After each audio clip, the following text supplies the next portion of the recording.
KTLA's John Fenoglio joins us with the Labor Day Dash. Hi, John. Hey, Micah. Well, the candidates and their running mates were hard at work this Labor Day campaigning in Rust Belt states. With just 64 days until Election Day, the final stretch of campaign season is finally upon us.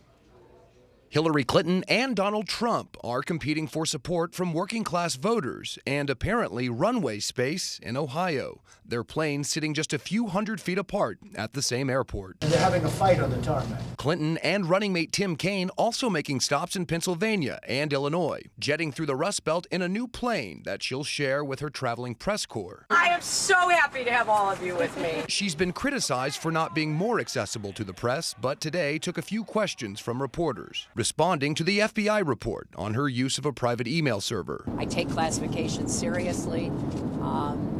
The fact I couldn't remember certain meetings, whether or not they had occurred, doesn't in any way affect the commitment that I had and still have to the treatment of classified material. The Democratic nominee gripped by a coughing fit in Cleveland.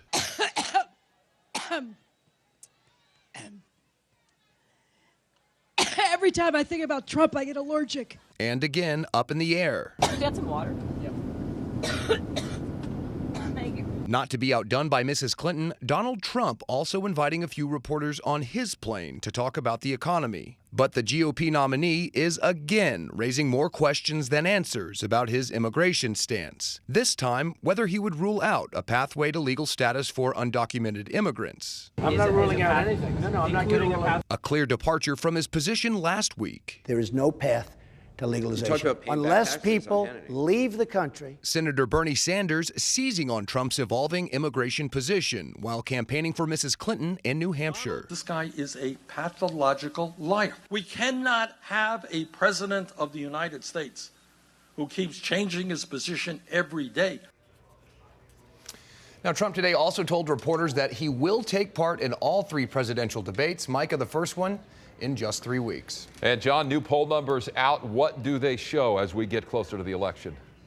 Well, they show that Hillary Clinton still has an edge on Donald Trump, but she's far from being out of the woods. The latest CNN ORC poll of polls shows Clinton's 10-point lead has been cut in half since the nominating conventions. She now has an average of 42% support to Trump's 37%. Micah? John Fenoglio in the newsroom. Thank you. President Obama